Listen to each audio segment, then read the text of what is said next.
The bazooka was designed back in the 30s by some engineers up at MIT. We make them out of coaxial cable nowadays. Originally, they made them out of multiple conductor open wire line. And it's a self-compensating antenna that gets broader bandwidth. Basically a pair of short-circuited quarter-wave, end-shorted quarter-wave stubs that are made out of coax and fed in the middle. We use coaxial cable for the radiating element itself, and then to increase the physical length of the antenna to get it back to resonance, we add open wire line or twin lead at the end to bring it back to full size, half wave, end to end. We'll put the bazooka up at about 60 feet or so and make a nice high angle radiation antenna. Blanket the East Coast and the Caribbean with a decent signal. And besides, that's as high as we can get it up because that's how tall this tower is. With all our foresight and incredible planning, one of the legs of the bazooka is on the wrong side of this guy wire. So I'm gonna have to pull the whole leg up onto the tower and then throw it over. Why don't we take the tower down? Okay, that would work. What kind of readings are you getting now? Well, it looks really good. Let's see, 1883.9, it's 1.5, and it goes right down to the bottom of the band at 1800 exactly. It's around 1.25. Absolutely outrageous. That's better than you expected. Oh yeah, it's better than it was last year. What's the lower 1.5 to 1 point? Oh, I'm out of the band. Do you think it'll cover the DX window? Yeah, I think it'll cover way down. It'll probably cover WNBC.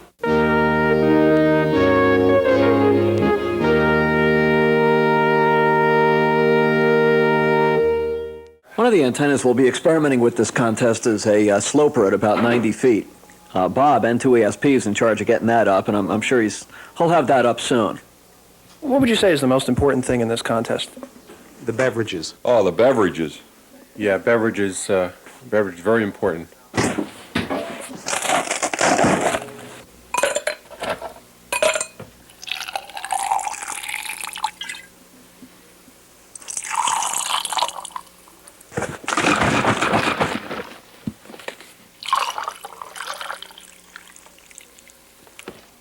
Oh boy. Contrary to what Mike might tell you, the best beverages are really made out of wire. We stretch it across a big open field here. It's real quiet. Each one of the points is anchored to a tree with a TV insulator. Yeah, we've terminated it at the end at a ground stake. It's approximately, it varies between 3 and 10 feet off the ground. It's much less prone to receiving atmospheric noise, and it does have a certain amount of gain off the end of it, depending on how you terminate it.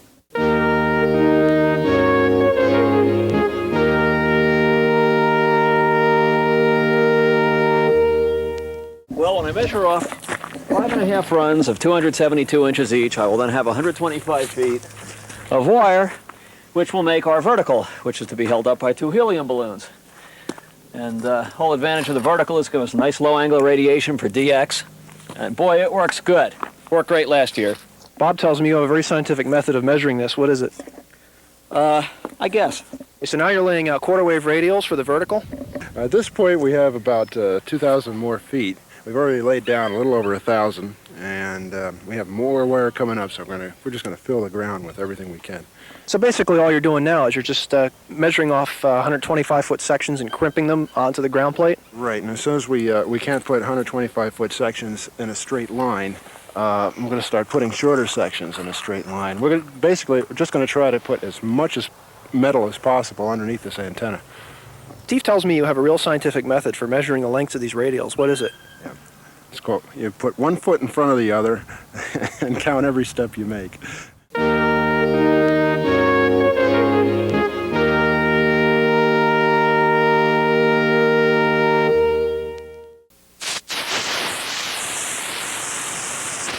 Mike, I understand that this is pure helium. Is this really true?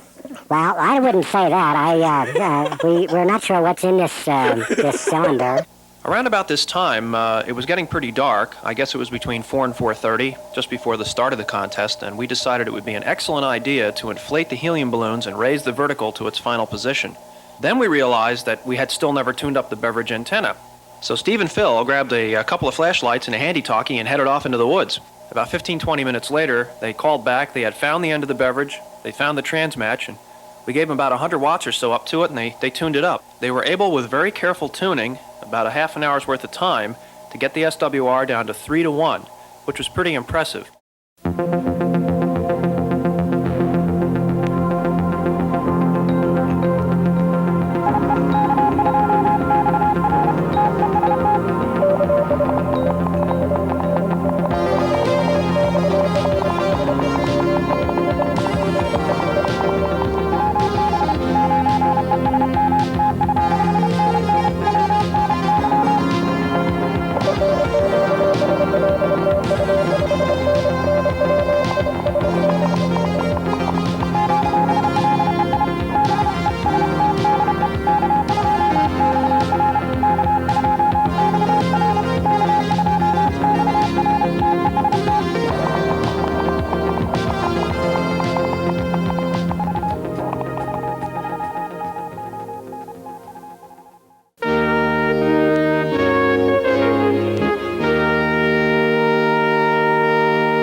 So how did we do last night?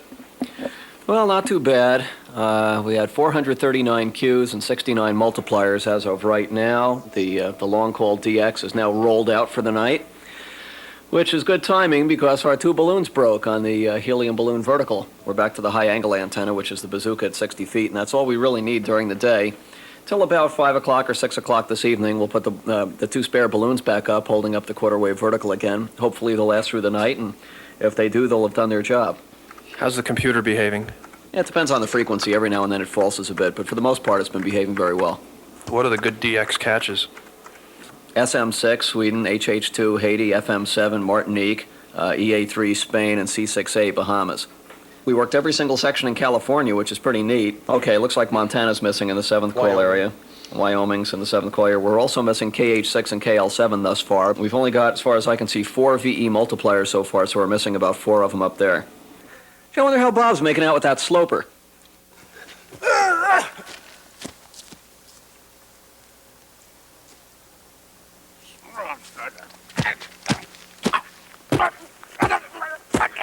As you might expect in a contest of this sort, most of the operating activity takes place at night. We start pretty heavily right after dinner, and several operators just work right around the clock. The problem is we only have so many operators available, and everybody gets tired from being up all night.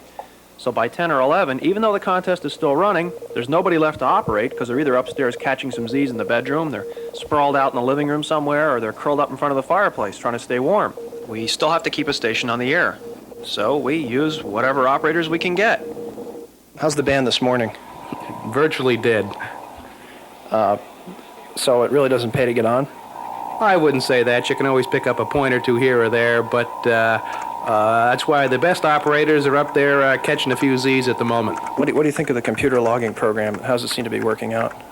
When it works fine, but like everything else, it's always nice to have a sharp pencil and a pad of paper available.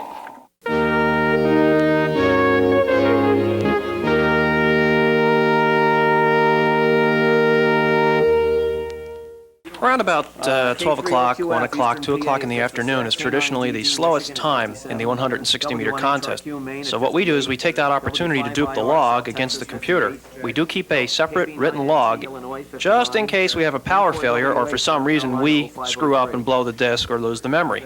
But it only takes a couple of guys to do that, maybe an hour and a half's worth of time. So the rest of the people go off and do what they want to do. Many of the operators continue to sleep. Some of the folks go out to take a walk in the woods or to gather some firewood for the 2 fires that we keep burning all weekend. Some of the operators even got together and started up a game of Trivial Pursuit. But I would say the strangest thing that we did all afternoon was to put a climbing belt on, go to the top of the 60-foot tower that was holding the bazooka up, and take a little wooden gadget called a whirling dervish and throw it as far as we could off the tower to see if we could get it to land in the woods, which were a good 100 feet away.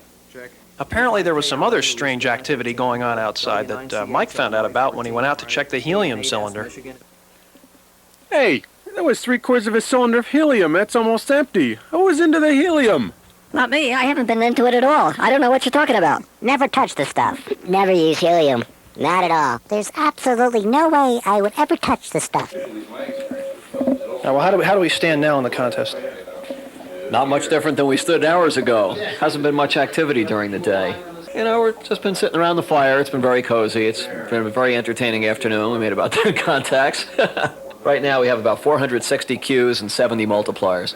Would that be considered good going into the final night of this contest?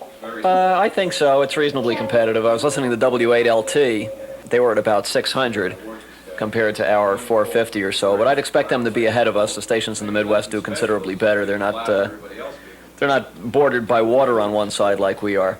Anything you're going to do differently the rest of the evening? Yeah, I think we probably ought to drink more this evening. That'll probably beef up the Q total a bit. You think the chili will help? Oh, the chili's bound to help. As a matter of fact, if we run out of helium, we were going to fill the balloons with natural gas. I think Bob's still working on the 90-foot high sloper. He ought to have it up very shortly.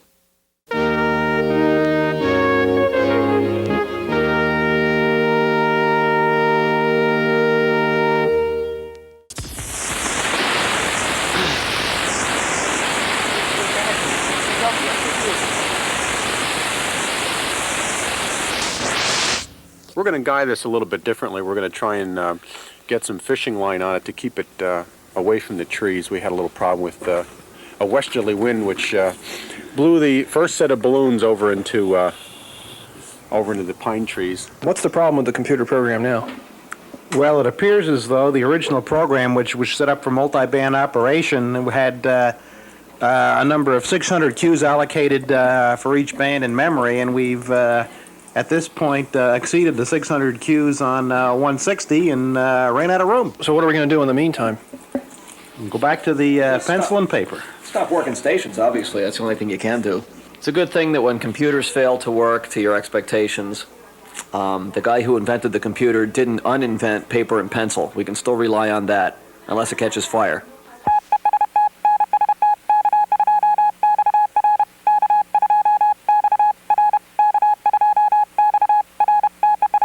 How's the Q rate?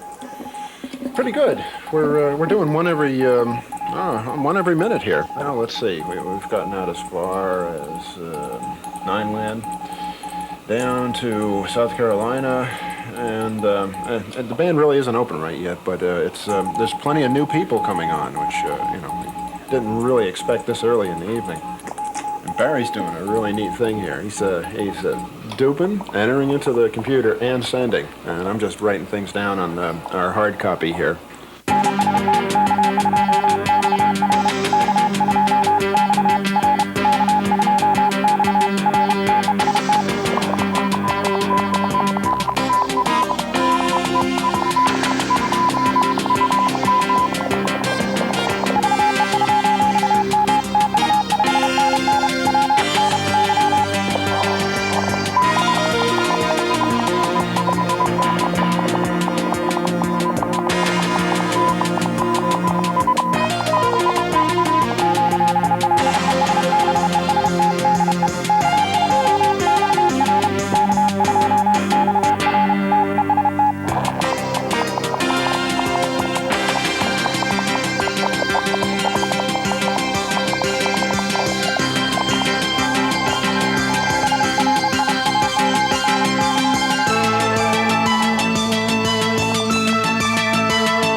Wait a minute.